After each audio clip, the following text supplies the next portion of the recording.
ॐ सोमनाथाय नमः। ॐ मल्लिकार्जुनाय नमः। ॐ महाकालेश्वराय नमः। ॐ ओंकारेश्वराय नमः। ॐ वैद्यनाथाय नमः।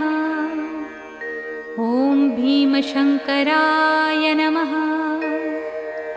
ॐ रामेश्वराय नमः। ॐ नागेश्वराय नमः। ॐ विश्वेश्वराय नमः। ॐ त्र्यंबकेश्वराय नमः। ॐ केदारेश्वराय नमः। ॐ भुस्मेश्वराय नमः।